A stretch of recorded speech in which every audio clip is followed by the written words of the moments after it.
வணக்கம் மக்களே, நான் உங்கள் லண்டன் தமிழ் மகன். மீண்டும் ஒரு காணொளியில சந்திக்கிறதுல ரொம்ப மகிழ்ச்சி.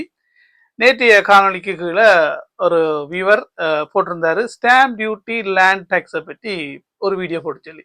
நானுமே நினைச்சு கொண்டிருந்தேன்னா இது ஒரு வீடியோ போடணும்னு சொல்லி செப்பரேட்டா. அந்த அடிப்படையில் தான் இன்றைக்கு இந்த காணொளி அமைய போகுது. இந்த காணொளியில ஸ்டாம்ப் டியூட்டி லேண்ட் டேக்ஸ் யூகேயை பொறுத்தவரையில நாங்கள் ஒரு வீடு வாங்குறதா இருந்தா கவர்மெண்ட்டுக்கு ஒரு வரி செலுத்த வேணும், முத்திர வரி, ஸ்டாம்ப் டியூட்டி லேண்ட் டேக்ஸ்.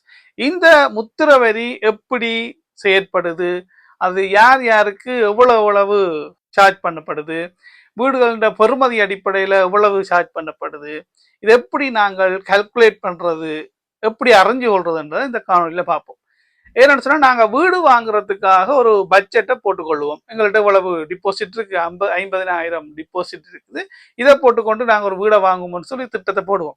ஆனா ஸ்டாம்ப் டியூட்டி, இந்த முத்திர வரி ஒரு பெரிய ஒரு அமௌண்ட்டை கொண்டு வந்து சேர்த்துரும். ஒரு 10,000 அல்லது 20,000 இல்ல 30,000 கூட வரலாம். அது ஒவ்வொரு நபரை பொறுத்ததுக்கும் மற்றது வீட்டின் பெறுமதியை பொறுத்தும். அப்ப அதை நாங்கள் கல்குலேட் பண்ணாட்டி ஒரு இடத்துல போய் நாங்கள் வீடு வாங்குற ப்ராசஸ்ல ஒரு இடத்துல போய் நாங்கள் ஸ்டக் ஆக வேண்டி நிலைமை ஏற்பட்டுரும். ஏன்னு சொன்னா ஸ்டாம்ப் டியூட்டி ஒரு பெரிய அமௌண்ட் தான் வந்துட்டா. அதனால இந்த காணொலியில எப்படி இந்த ஸ்டாம்ப் டியூட்டியை கல்குலேட் பண்றதுக்கான 2 வெப்சைட்டையும் இந்த காணொலியில சொல்ல போறோம். ஒன்று கவர்மெண்டுடைய வெப்சைட், மற்றது ஒரு ஆன்லைன் வெப்சைட். அதுல போய் நாங்கள் எங்களோட விஷயங்களை போட்டோம்னு சொன்னா எவ்வளவுன்றதை கல்குலேட் பண்ணி சொல்லும். மற்ற ஒரு விஷயம், இது பொதுவாக இருக்கிற கவர்மெண்ட் வெப்சைட்ல இருக்கிற பொதுவான விஷயத்தை தான் இதுல சொல்றேன்.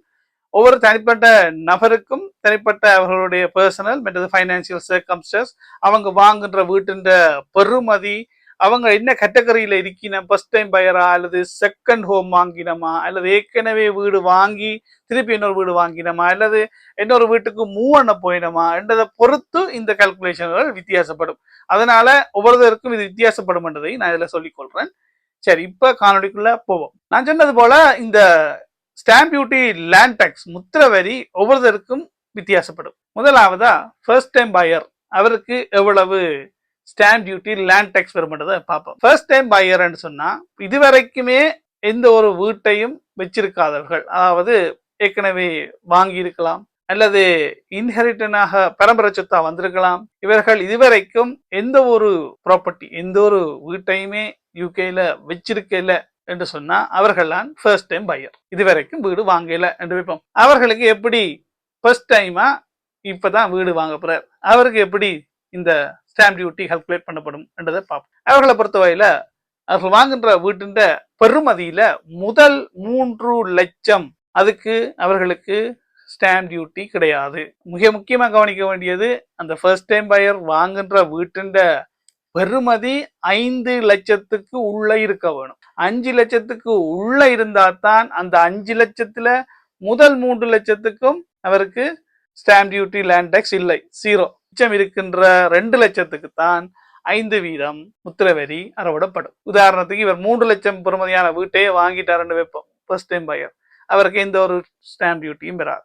அவர் 4 லட்சம் பெறுமதியான வீட்டை வாங்கிட்டாருன்னு சொன்னா முதல் 3 லட்சத்துக்கும் ஒரு வரியும் இல்லை, அடுத்த 1 லட்சத்துக்கு தான் அவருக்கு 5% வரி இருக்கும். அவருடைய மேக்சிமம் இப்படியே 5 லட்சம் வரைக்கும் அவர் வாங்கலாம்.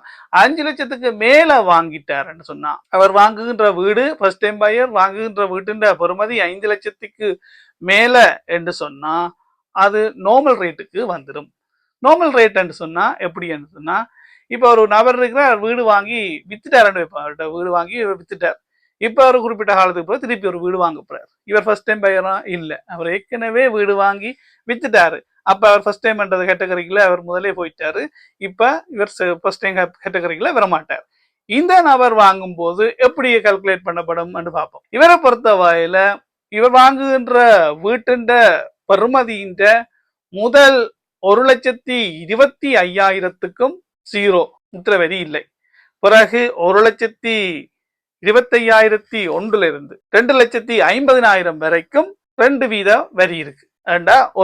அடுத்த 1,25,000க்கு 2% வரி இருக்கு. பிறகு 925,000 வரையான பெறுமதிக்கு இதுக்கு 5% வரி செலுத்தணும். அடுத்ததா 9,25,001 இருந்து 1.5 மில்லியன் சொன்னா 15 லட்சம் பெறுமதியான வரைக்கும் 10% பே பண்ண வேண்டி இருக்கு. அதுக்கு மேலே இருக்கின்ற அமௌண்ட்டுக்கு 12% பே பண்ண வேணும். இன்னும் ஒரு கேட்டகரிய பாப்பம். இன்னொரு அவர் ஏற்கனவே அவர்கிட்ட வீடு இருக்கு, இப்ப இன்னும் ஒரு வீடு வாங்குறாரு. இது அவருடைய செகண்ட் ஹோம், அடிஷனல் ப்ராப்பர்ட்டி. இந்த வீட்டுக்கு எப்படி ஸ்டாம்ப் டியூட்டி வரும்னு சொன்னா, இந்த நான் முதல் சொன்னனே ஒரு ஸ்டாண்டர்டான சார்ஜஸ், இந்த வீதத்தோட சேர்த்து ஒரு 5% பே பண்ண வேண்டி இருக்கு. இந்த ஸ்டாண்டர்ட் ரேட்டுக்கு மேலதிகமாக ஒரு 5% சர்ச் சார்ஜை இவர் கூடுதலாக செலுத்த வேண்டி இருக்கும். செகண்ட் ஹோம் வாங்குறவருக்கு இந்த மாதிரி 5% எக்ஸ்ட்ராவா பே பண்ண வேண்டி இருக்கு. இப்ப நான் இதை எப்படி கால்குலேட் பண்ணலாம்? நாங்க வீடு வாங்கிக்கும் முதல் இதை ஒரு பார்த்து கால்குலேஷனை எடுத்துட்ட மட்டும் எங்களுக்கு ஒரு நம்பிக்கையா நாங்கள் அடுத்த ஸ்டெப் எடுத்து முன்னுக்கு வைக்கலாம் இல்லையா? அதனால இந்த இதுக்கான 2 வெப்சைட்டையுமே ஆடுறேன். இப்போ நாங்கள் கம்ப்யூட்டர் ஸ்க்ரீனில் எப்படி இந்த ஸ்டாம்ப் டியூட்டியை எங்கே கால்குலேட் பண்ணி பார்க்கலாம்ன்றதை பார்ப்போம். ஏற்கனவே காணொலி 6 நிமிடம் வந்தபடியாக நான் இதை குயிக்காக சொல்கிறேன். கூகுளில் போய் ஸ்டாம்ப் டியூட்டி லேண்ட் டேக்ஸ்ன்னு சொல்லி டைப் பண்ணோம்னு சொன்னால் முதலாவதாக எங்களுக்கு வரும் கவர்மெண்ட்டுடைய வெப்சைட் gov.uk சொல்லி அதை நாங்கள் கிளிக் பண்ணோம்னு சொன்னால் அதுக்கு பிறகு இப்படி ஒரு பேஜ் வரும். இதில் நாங்கள் கீழே உருட்டி கொண்டு போனோம்னு சொன்னால் இதில் ஸ்டாம்ப் டியூட்டி லேண்ட் டேக்ஸ் கால்குலேட்டர்னு சொல்லி ஒன்று இருக்குது. இதில் வந்து யார் யார் என்ன மாதிரியான கேட்டகரிக்கெல்லாம் இங்கே ஸ்டாம்ப் டியூட்டி லேண்ட் டேக்ஸை கால்குலேட் பண்ணி பார்க்கலாம்னு இங்கே சொல்லப்பட்டிருக்கு. நாங்கள் வந்து எங்களுடைய சர்க்கம்ஸ்டன்ஸுக்கு ஏற்ற மாதிரி இதில் நாங்கள் போடலாம். நான் இப்போ ஒரு ஃபர்ஸ்ட் டைம் பையராக நான் என்ன நினச்சி கொண்டு போடுறேன். ஃப்ரீ ஹோல்ட், அப்புறம் ரெசிடென்டியல் ப்ராப்பர்ட்டி. நான் எப்போ வாங்கினேன் ஒரு டேட்டை போட்டு விட்றேன். இந்த ஆகஸ்ட் 10 வாங்கின மாதிரி போட்டு விட்றேன். அதுக்கப்புறம் யூகே ரெசிடென்ட்னு சொல்லி போடுறேன். அதுக்கப்புறம் தனியாக வாங்குறேன்னு சொல்லி போட்டு விட்றேன். ஃபஸ்ட் டைம் பையர் என்ற கேட்டகரியில் நான் போட்டு விட்றேன். ஏற்கனவே ப்ராப்பர்ட்டி என்னோட இல்லையான்னு சொல்லி போட்டு விட்றேன். நான் வாங்க போகின்ற வீடு தான் என்னுடைய மெயின் ரெசிடென்ட்னு சொல்லி போட்டு விட்றேன். இதனுடைய அமௌண்ட்டை நான் 5 லட்சம்னு சொல்லி போட்டு விட்றேன். இப்போ நாங்கள் போட்ட மாதிரி எல்லாமே இங்கே வந்துட்டு நாங்கள் கால்குலேட் பண்ணுவோம் இப்போ எவ்வளோ வருதுன்னு சொல்லி. இப்போ பார்த்தோம்னு சொன்னால் எங்களுக்கு கால்குலேட் பண்ணி சொல்லுது. இப்போ ஃபஸ்ட் டைம் பையர்னு சொல்லி போட்டேன்னா எனக்கு 5 லட்சம் பெறுமதியான வீட்டுக்கு 10,000 பவுண்டுகள் வந்து நான் ஸ்டாம்ப் டியூட்டியாக பே பண்ணணும். அதனுடைய வியூ கால்குலேஷனை பார்ப்போம். இதில் பார்த்தோம்னு சொன்னால் முதல் 3 லட்சத்துக்கும் எங்களுக்கு எந்த ஒரு டேக்ஸுமே வரையில்லை.